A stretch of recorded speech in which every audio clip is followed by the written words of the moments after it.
Muy bien, mis hermanos, vamos a continuar. Vamos a mirar un segundo pasaje en el Nuevo Testamento que tiene una visión, una perspectiva también de una confesión de fe estructurada, así como fue primero los Corintios capítulo 15. Podemos mirar un poquito más, otro texto más, que es un texto muy claro, es 1 Timoteo capítulo 3, versículo 16. 1 Timoteo capítulo 3, versículo 16. Y quiero animarles a que puedan verlo allí conmigo, lo voy a leer y así vamos mirando lo que tenemos en este texto. 1 Timoteo 3, versículo 16. Dice la palabra del Señor: e indiscutiblemente grande es el misterio de la piedad. Dios fue manifestado en carne, justificado en el Espíritu, visto de los ángeles, predicado a los gentiles, creído en el mundo, recibido arriba en gloria. Antes de exponer brevemente cada una de estas frases, yo quisiera que prestemos atención al encabezado con el que Pablo comienza esta descripción. Dice: e indiscutiblemente grande es el misterio de la piedad. La palabra que la Reina Valera traduce como indiscutiblemente es una palabra griega que viene de la misma raíz que el verbo confesar. El doctor Renihan sostiene que podríamos traducir esta frase de esta manera: confesadamente grande es el misterio de la piedad. El doctor William Hendrickson lo traduce como: y confesadamente grande es el misterio de nuestra devoción. La expresión confesadamente con la que empieza este encabezado significa que lo que Pablo está por describir es algo que es reconocido por la iglesia en su testimonio diario, su enseñanza y en sus himnos. El objetivo grande que califica a la palabra es la palabra misterio. Un misterio es algo que si no se nos hubiera revelado, no lo hubiéramos podido conocer. Sin embargo, no es simplemente una exaltación a esa realidad, sino el hecho de que aún cuando lo conocemos, sigue siendo misterioso por su grandeza y por su profundidad. Estas verdades son tan sublimes que aunque las conocemos, siempre estamos aprendiendo y no dejamos de maravillarnos. Hermanos, quiero que piensen en lo que nosotros tenemos por delante en nuestro texto. Pablo acaba de decir que la iglesia es columna y baluarte de la verdad. Pero ahora, como si fuera una especie de explicación a lo que eso significa, Pablo dice: e indiscutiblemente grande es el misterio de la piedad. Aquí Pablo está confesando que es de lo que él habla, que la iglesia debe ser columna y baluarte. ¿En qué sentido? ¿De qué manera? Aquí es donde aparece la idea de esto es lo que la iglesia tiene que confesar. Esto es lo que la iglesia tiene que confesar. Y solo quiero apelar a esto antes de comenzar a vernos cada una de las frases. Grande es el misterio de nuestra devoción. ¿Qué significa? Esas frases que están aquí, es como si Pablo dijera: y qué tremendo es lo que confesamos, qué bendición es lo que confesamos, qué sublime es lo que confesamos. Es grande este misterio de la piedad. Muy bien, vamos a mirar entonces de la misma manera cómo este texto aparece, gracias mi hermana querida, cómo este texto nos va dando frases importantes que siguen haciendo lo mismo que estoy tratando de argumentar. Hermanos, ¿usar confesiones de fe es un asunto bíblico? La respuesta es sí. ¿Por qué? Porque tenemos un Dios confesante. Voy a leer el comentario que hace Hendrickson, creo que tiene mucha ayuda lo que él plantea aquí, y luego voy a ir explicándolo para poderlo entender mejor. Al dibujar líneas de conexión, dice Hendrickson, entre las palabras que indican realidades que corresponden a la misma esfera, es decir, mundo, ¿verdad? Carne, mundo, gentiles, y la otra esfera es ángeles, espíritu, gloria. Eso está en otra esfera. Cuando tú conectas, dice él, uniendo las palabras, carne, naciones, mundo, y también espíritu, ángeles y gloria, que son la parte de esto, uno puede ver que aquí hay una especie de forma quiástica en la cual está establecido el asunto de cómo se presenta de manera poética o de una manera que tiene arte en la forma en que está presentada. Tiene una forma artística. Las 6 líneas de este himno de adoración comienzan con una línea sobre el humilde nacimiento y terminan con una referencia a la gloriosa ascensión de Cristo. Y es claro, dice Hendrickson, que si un himno que va de la humillación a la exaltación se ha de mantener en un movimiento quiástico, entonces no puede haber menos de 6 líneas, porque tiene que ver pares, abajo, arriba, arriba, abajo, abajo, arriba. 3 arriba, 3 abajo, orden, poesía, simetría, es parte de lo que se está tratando de comentar. Ahora, ¿por qué es importante este argumento? Porque entonces no es descabellado pensar que era un himno. ¿Qué tienen los himnos cuando los cantamos en español? Tienen, por ejemplo, vamos a pensar en un himno conocido. ¿Cuán grande es Él? Ok, comienza, Señor mi Dios, al contemplar los cielos. Luego, la siguiente estrofa es, al recorrer los montes, ¿verdad? Y ver las flores al pasar. Luego, ¿cuál es la tercera? Al recordar el sacrificio de Jesús. Y va la cuarta, que tiene que ver con cuando el Señor me llame a su presencia.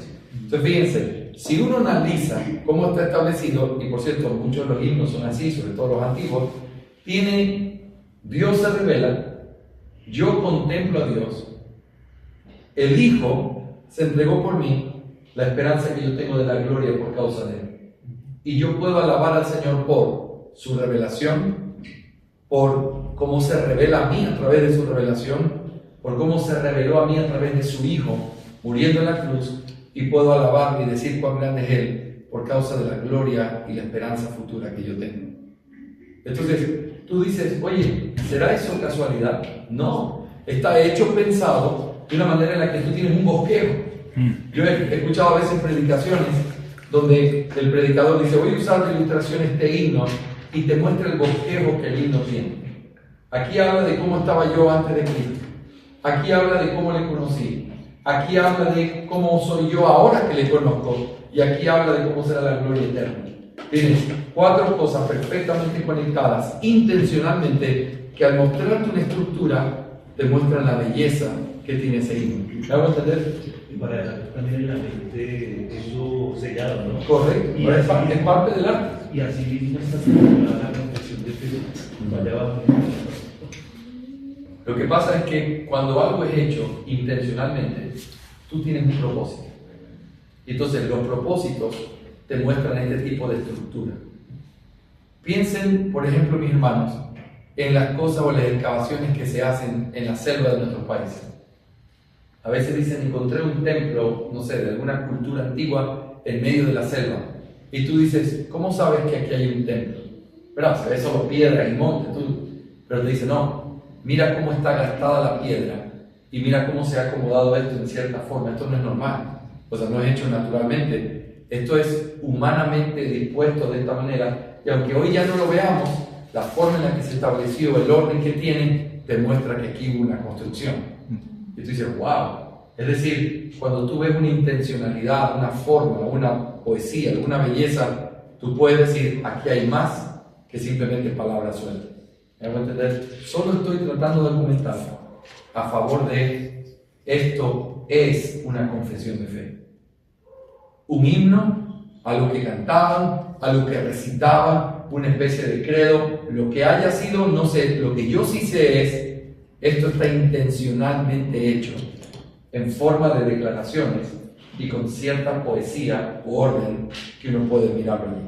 Hermano, ¿lo ven conmigo? ¿Me hago entender lo que quiero decir? Esto es clave en este análisis. Muy bien. Ahora sí, comencemos a mirar de una manera clara qué es lo que nosotros tenemos en esta confesión de fe. Muy bien. En primer lugar, entonces, nosotros encontramos la frase Dios fue manifestado en la carne. Dios fue manifestado en la carne. ¿Qué significa esto, hermanos? En algunos manuscritos no aparece la palabra Dios, solamente aparece la palabra Él.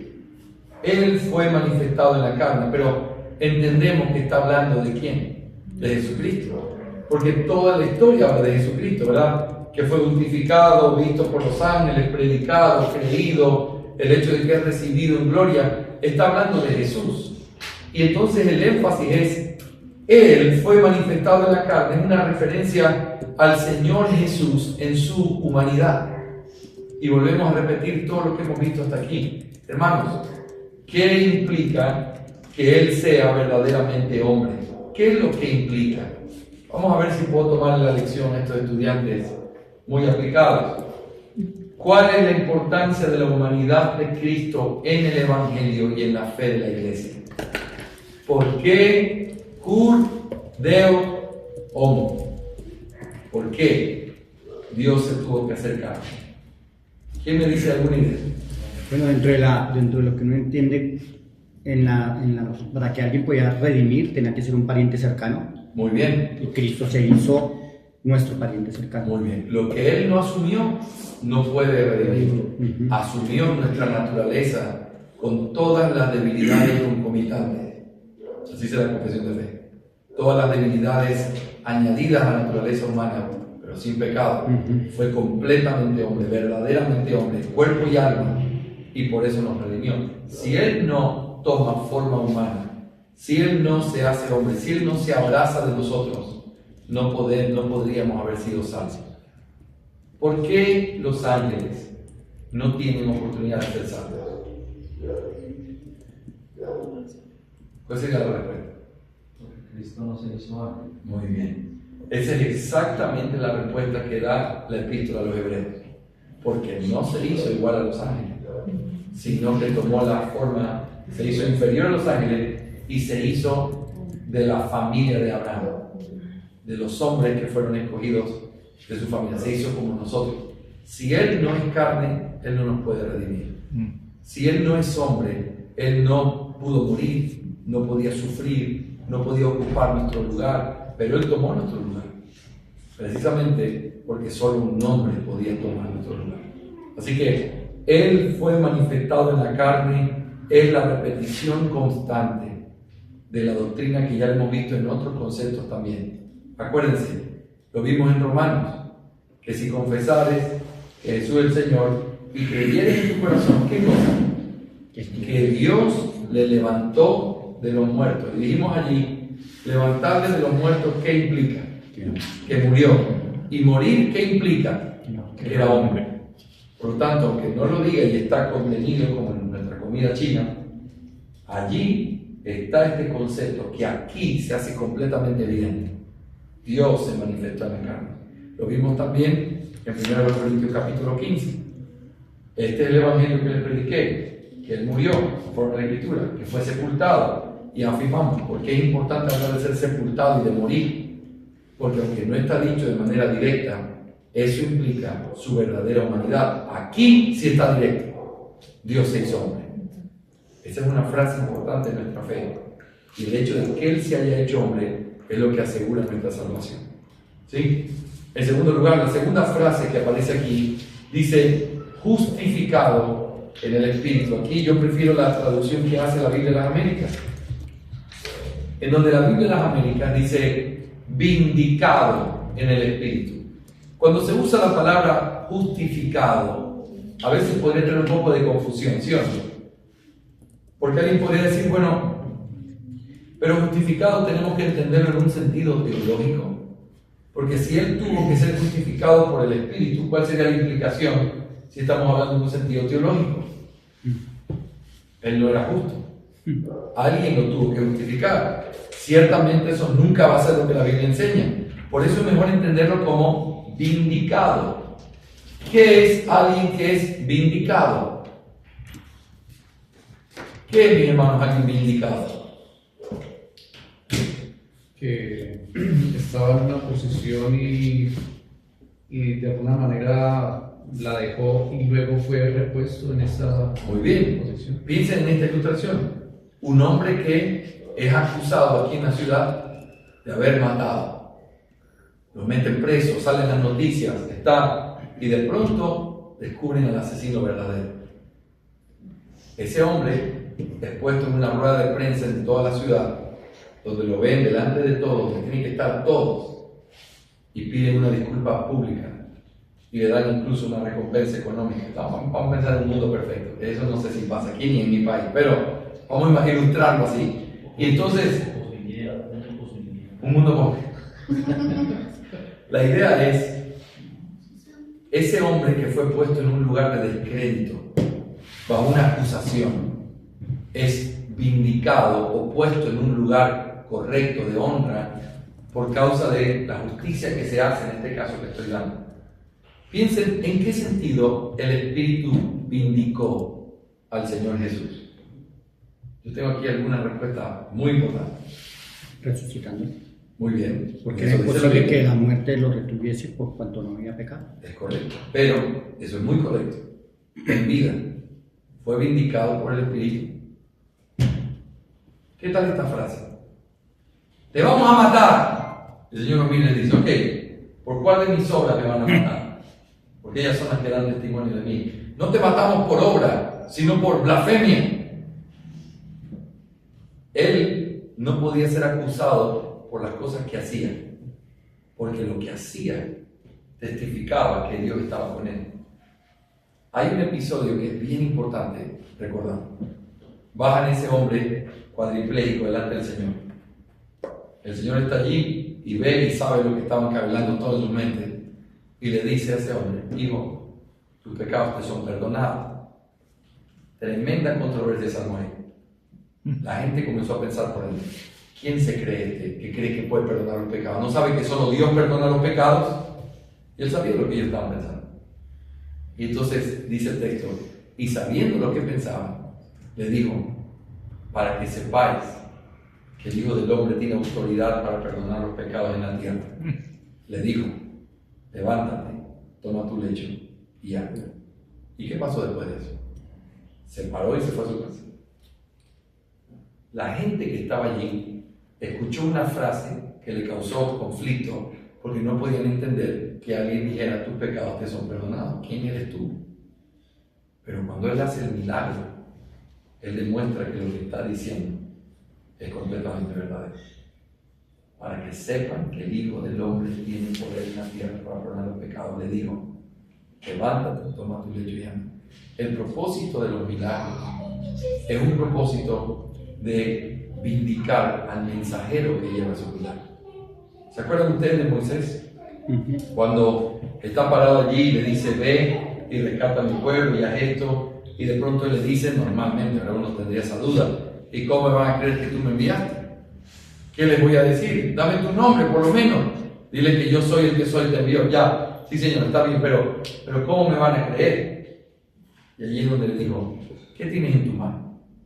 Una vara, échala al suelo, se convierte en una serpiente, tómala por la cola, la toma y se convierte en una serpiente. Por eso te van a creer. Y luego, otra vez, mete tu mano en el seno y lo metió, la saca llena de lepra, vuelve a meter, la saca como nueva. Por esto te van a creer. Y finalmente uno entiende que las 10 plagas en Egipto, ¿cuál era el propósito que tenían? A mí me gusta decirlo de esta manera, contestarle una pregunta tonta que hizo el faraón. ¿Y quién es Jehová para que yo deje ir a este pueblo? Ah, tú no sabes quién es, yo te voy a mostrar quién es. Y entonces, las 10 plagas, aplastando a cada uno de los dioses que tenía Egipto y demostrando que Jehová, al que tú no conoces, es el único Dios verdadero y es el Dios de este pueblo y tienes que dejarlo ir. Así que el mensajero es vindicado por el mensaje, por los milagros que acompañan el mensaje que está dando. Así que él puede hablar y puede no ser recibido, pero en el momento en que tienen señales alrededor de lo que está diciendo, está mostrando que viene de parte de Dios. Dice en el Antiguo Pacto que cuando venía un profeta y decía que venía de parte de Dios y no se cumplía lo que decía que iba a pasar, ¿qué se debía hacer con ese hombre? Apedrearlo. Porque no venía de parte de Dios. Porque si hubiera venido de parte de Dios, ¿qué es lo que hubiera pasado? Se hubiera cumplido lo que estaba diciendo. ¿Cómo se vindicó a Elías frente a los 300 profetas de Baal? ¿Cómo se lo vindicó? Voy a orar para que se cierre el cielo. ¿Cómo? Señor, que se cierre el cielo. Y luego va a estar cerrado hasta que el Señor muestre su poder. Y luego oró, Señor, abre la lluvia otra vez. Y otra vez vino lluvia. Y luego sigan danzando y sigan cantando que su Dios puede ser que se durmió. Pero él oró, el Señor mandó lluvia, el fuego consumió y murieron todos esos profetas. Así que, ¿para qué sirven los milagros? Para predicar. ¿Me dejas decirte algo más aquí? ¿Cuál es el propósito de las lenguas y de los dones extraordinarios que Dios le dio a los apóstoles y profetas en la época de la iglesia extraordinaria? ¿Cuál era el propósito por el cual recibieron todos esos milagros? Que ellos hablaban de parte de Dios. Correcto.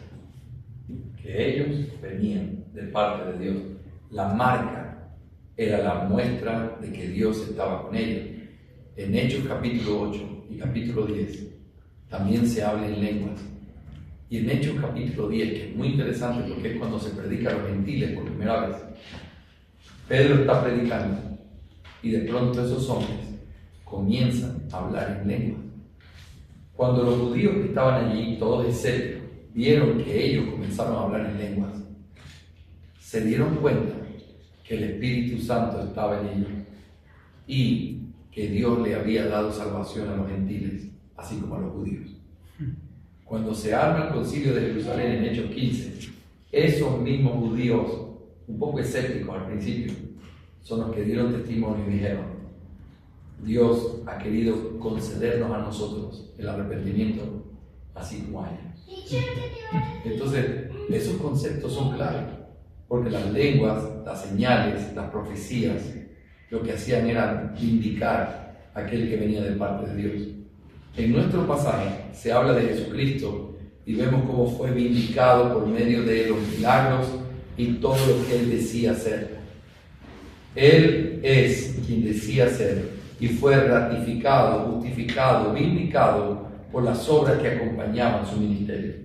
Hermanos, cuando Él murió, las tumbas se estremecieron y hombres resucitaron para volver a morir. Esa no era la resurrección segunda, era un milagro de resurrección, así como lo hizo con la vida de Naín o con el libro de la vida de Naín. Eran gente que resucitaba y que después volvía a morir.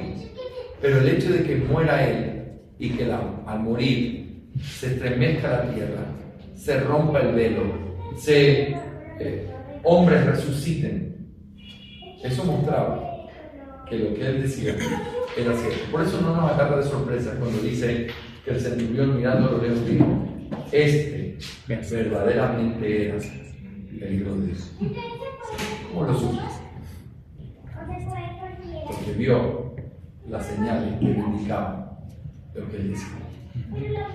Así que, en medio de una cultura secular donde se niega el poder sobrenatural de Dios, nosotros afirmamos las obras maravillosas de Cristo y afirmamos que Él es quien Él decía ser y que lo que se afirma que Él hizo, lo hizo. En la época del modernismo se cuestionó los milagros de Jesús precisamente porque no se podían explicar. ¿Cómo pueden explicar que los panes se multipliquen o que el pez se multiplique? Eso no es normal. ¿Cómo puede explicarme que hayan resurrección de muertos? ¿Cómo me puede explicar que un hombre camine sobre el agua o que alguien tenga el poder sobre el mar o sobre las olas o sobre los vientos? ¿Cómo puede ser posible eso? No hay manera de explicarlo humanamente, pero no significa que porque no se lo puede explicar con argumentos simplemente no haya pasado. Nosotros creemos que lo que Él dijo ser, Él era, y que las obras que estaban con Él acompañaron y vindicaron lo que Él dijo ser. Es más, es contemplar o recordar el pasaje de Hechos capítulo 2, versículo 22, donde Pedro habla y le dice a los hombres varones israelitas: oíd esas palabras, Jesús Nazareno, varón aprobado por Dios entre vosotros con las maravillas, prodigios y señales que Dios hizo entre vosotros. Una cosa espectacular. Exacto. Ver ¿Qué versículo es? Hechos 2, 22. es una bendición. Eso es exactamente de lo que estamos hablando aquí. El Señor fue vindicado, hizo estas cosas en el poder del Espíritu. Ahora, hay otro, sí, mi hermano. Esto me hace recordar, hay un pasaje en Juan cuando tiene Nicodemo el encuentro con Jesús que le dice, sabemos que has venido de Dios como maestro, porque nadie puede hacer estas cosas que tú haces si no está Dios con él. ¿Qué versículo es ese? Juan capítulo 3, versículo 2. 2. Así mismo. Es la misma verdad. El hecho de que él hablaba con autoridad, que lo veían con esa autoridad, que él hacía que la gente lo siga porque sabía que él no era cualquier hombre. Por eso cuando Jesús pregunta, ¿quién dicen los hombres que yo soy? Mateo 16. Ninguna respuesta es mala. Ninguna es la correcta, pero ninguna es mala. Dicen, un profeta, tú eres Elías, tú eres Juan el Bautista, y uno dice, no. Algunos dicen que tú eres uno de los santos del Antiguo Testamento, uno de esos profetas, como diciendo, tú eres alguien, no sabemos quién eres, dice la gente, pero definitivamente tú no eres de este siglo ni de esta gente, porque lo que tú haces testifica y muestra que tú no eres igual al resto. Tener en alta estima, no lo suficiente para poder hacer lo que Pedro dijo. Tú eres el Cristo. Tú no eres solo un buen hombre que tiene poder, porque Elías también lo fue, Moisés también. Tú no eres como ellos. Tú eres el enviado, tú eres el Mesías. Tú eres aquel que vino de parte de Dios, el cual hemos esperado desde el principio de los siglos. ¿Sí? Muy bien. Siguiente frase, gracias mis hermanos por sus textos, los añadí aquí a mis notas porque ciertamente son muy útiles. Siguiente. ¿Cuál es la siguiente frase en este himno antiguo? Visto de los ángeles. Visto de los ángeles. Acuérdense de esto, aquí hay una X, ¿verdad? Empiezo con la carne, pero todavía no encuentro ahí la conexión, porque eso fue la esfera inferior. Pero hablamos de la esfera superior ahora. Primero habló de el espíritu, y ahora ¿de quién habla? De los ángeles. Está hablando de una esfera que no es igual a la del mundo, ¿verdad? Está hablando aquí arriba. Los ángeles estuvieron involucrados en el ministerio del Señor como testigos de todo lo que estaba sucediendo. Es decir, si alguien pudiera traer a juicio a Jesús, él tendría miles de millones de testigos de que lo que él está diciendo es cierto. Porque todo lo que hizo, lo hizo frente a los ángeles, porque ellos fueron testigos. Y ellos pueden ser llamados a favor de Cristo porque lo vieron, porque realmente pueden testificar que lo que él dijo que era, lo es y lo hizo. Y uno puede ver ángeles desde la anunciación, antes de que llegara. Se apareció y le dijo, salve María, bendita entre las mujeres. El Señor te ha mirado con gracia. Un ángel lo comunicó. Luego un ángel se apareció en sueño a José y le dijo, no temas tomar a María como tu mujer, porque lo que ella es, engendrado del Espíritu Santo es, y dará a luz un niño, y llamará su nombre Jesús, porque él salvará a su pueblo de sus pecados. Y despertando él del sueño, hizo conforme el ángel le dijo, y no conoció a su mujer, hasta que tuvo a su hijo primogénito, y le puso por nombre Jesús. Mateo 1, en alguna parte del versículo 17 nada. Es increíble lo que uno puede memorizar con el niño y después siempre lo recuerda. No exacto, pero a veces como el Chavo. No, algo así. La idea es esta. Muy bien. Hermanos, él fue visto de los ángeles en su anunciación, en su nacimiento, en su sufrimiento, en su ministerio, en su muerte, en su resurrección. Están en todos lados. En su ascensión. Cuando él, todos llegaron y estaban entristecidos, un hombre vestido con vestidura blanca le dijo, ¿por qué miran hacia el cielo? Así como la habéis visto ir, así mismo volverá.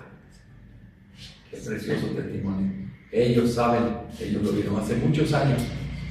No estoy seguro si recomendaría, ¿verdad?, leer libros de él, pero hace muchos años leí un libro cuando era muy jovencito. Me gustaba mucho leer desde jovencito. Y se llamaba el libro, si no me equivoco, Cuando los ángeles y los ángeles guardaron silencio. Una descripción tremenda.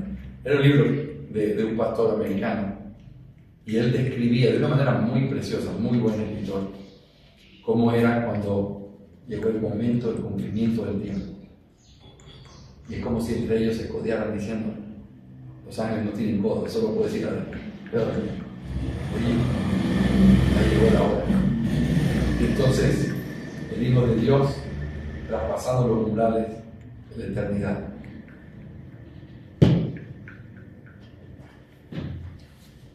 Y en esa escena, mientras llegaba el momento, todo el cielo se quedó en silencio, diciendo: el Rey se bajó del trono para ir a la escoria de los hombres y hacerse como uno de ellos.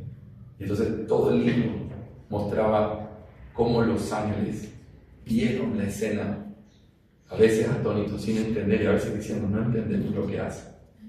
Y simplemente se quedaron en silencio mirando cada parte de esta historia de la redención, hasta que después lo recibieron otra vez con gloria en el cielo. Qué precioso cuadro. No es un asunto que tiene que ver con veamos cuántos cristianos somos en la tierra, a ver si esta historia es verdad. Esta historia es verdad. Y está tan llena de testigos que simplemente negarlo sería una inmensa locura y una inmensa necedad. Hay testigos que no podemos escucharlos hoy, pero ellos estuvieron ahí, de principio a fin, mirando lo que el Señor hizo. Predicado a los gentiles. Predicado a los gentiles. Hermanos, ¿se dan cuenta que en estas cosas hay más de lo que uno a veces cree que hay? Predicado a los gentiles. Hermanos, la proclamación de que ese Cristo que había sido menospreciado por su pueblo fue proclamado antes de su ascensión y desde ella a todas las naciones. Cristo que fue menospreciado por su pueblo, rechazado por los gentiles como una locura, como una necedad, hoy es el Rey de Reyes en las naciones gentiles, donde gentiles como nosotros invocamos su nombre y nos postramos ante Él. Él es predicado a los gentiles y esta es la proclamación que empezó y que es parte de lo que se testifica en la vida de la iglesia. Hermanos, ¿qué significa esto en nuestra fe? Predicado a los gentiles tiene que ser un reavivar nuestra visión misionera, nuestro punto. Esto es lo que predicamos. Cristo tiene que seguir siendo predicado. Es parte de lo que confesamos. La siguiente frase es creído en el mundo. Creído en el mundo. Esto confiesa no solo el resultado de la predicación del Evangelio en las naciones, sino también la esperanza de que Cristo será creído. Quiero que pienses, cuando Pablo dijo creído en el mundo, escúchenme bien, creído en el mundo. ¿Cuánto del mundo creía en Cristo en ese momento? No eran muchos. Era alguna parte de las ciudades, en alguna parte del imperio. Hoy lo leemos y decimos, claro, eso es verdad, pero espérate. Esta frase fue confesada, no basado en los hechos, como haciendo contabilidad. Sí, Él ha sido creído en el mundo, no, como una promesa. Él va a ser creído en el mundo. Eso me recuerda algo que yo quiero que ustedes piensen conmigo hoy. Cuando William Carey se paró en medio de la asociación a decir, hermanos, creo que es necesario que seamos enviados a la India para predicar la palabra. Tiene que haber misiones fuera de esta nación. Alguien dijo, jovencito, Dios no te necesita ni a ti ni a mí para hacer lo que Él quiere hacer. Había una lucha muy grande con el hipercalvinismo, que no es calvinismo, es una distorsión perversa del calvinismo. Porque es refugiarse en la soberanía de Dios para no hacer lo que uno tiene que hacer, y eso no es lo que nosotros creemos. Predicar el Evangelio al mundo es nuestro deber. Pero William Carey fue a la India, no con mucho apoyo, no con muchas cosas, pero fue, y fue con esta perspectiva. Señor, aunque nadie nunca en esta tierra oscura ha escuchado tu nombre, sé que también tienes ovejas en este lugar. Muéveme y llévame a donde estén estas ovejas y que yo les pueda hablar y que tú puedas salvar. La convicción por la que él fue a un mundo completamente en la oscuridad fue porque él creía que allí también habían escogido. A veces me ha pasado que estoy parado en el púlpito de la iglesia, sobre todo hace unos años, mirando a la gente que llegaba y a veces un poco enojado. No puede ser que no vengan al culto, no puede ser que no se congreguen. Y luego uno comienza con el cuestionamiento. Esta ciudad está toda perdida, a nadie le importa, nadie quiere saber nada con el Señor, a nadie le importa lo que uno predica porque realmente están endurecidos con el Señor. Si esa fuera la perspectiva, la cual es verdad, si esa fuera la única perspectiva que tuviéramos en las misiones, seríamos hombres miserables, siempre amargados y sin deseo de hacer nada. Pero cuando uno se para y cree en esto que confesamos, Cristo es creído en el mundo. Yo miro mi ciudad, pero luego me pongo los lentes y leo Apocalipsis y dice, gente de todo pueblo, toda raza, toda lengua. Y pienso, esta gente es parte de ese pueblo de toda raza y toda lengua. Y aunque quizás todavía no los conozca, quizás todavía no han escuchado, quizás todavía no están aquí, un día lo estarán. Y hasta que el último sea salvado, la misión tiene completo sentido hasta lo último de la tierra. Hemos enviado, comisionado a plantar una iglesia, a servir a hermanos.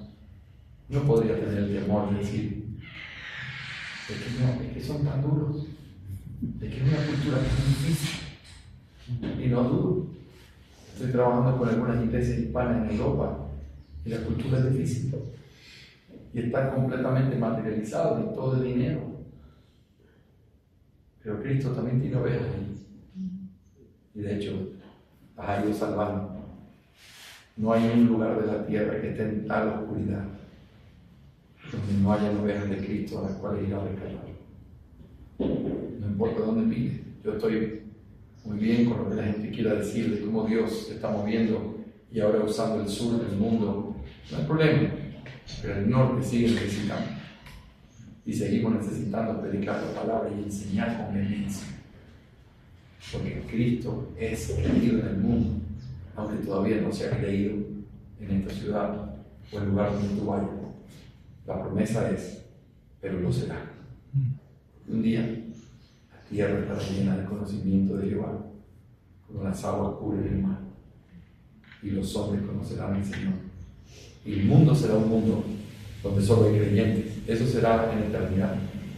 Pero por ahora, cuando llegue esa preciosa adoración, el día del juicio final, hombres de todos los lugares de la tierra van a estar allí.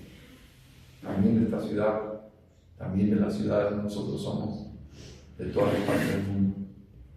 Y esto es lo que confesó la iglesia desde siempre. Cristo es creído en el mundo. Finalmente, este texto termina con una frase: recibido arriba en gloria. Recibido arriba en gloria. El hecho de que Cristo haya sido recibido arriba, en el cielo, la presencia de Dios, significa que fue aceptado su sacrificio por los pecadores. Él cumplió la misión que el Padre le encomendó. Finalmente, ese recibimiento es glorioso porque es recibido arriba en gloria. Y un comentarista dice esto: cuando apenas se habían apagado los ecos de las voces de los hombres que gritaban, crucifícale, crucifícale, los cielos abrieron sus portales. Al recibir de regreso a su Rey victorioso, resonaron con los ecos de himnos de júbilo, entonados por 10,000 veces 10,000 millares, y de millares, digno es el Cordero.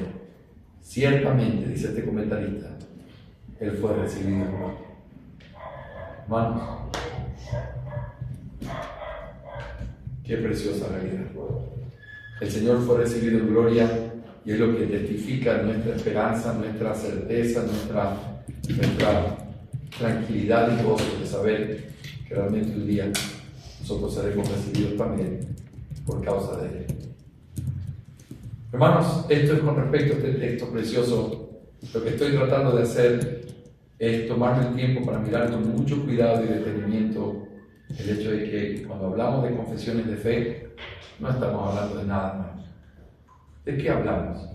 Estamos hablando del hecho de cómo la Iglesia ha entendido y ha vivido lo que desde el principio hizo.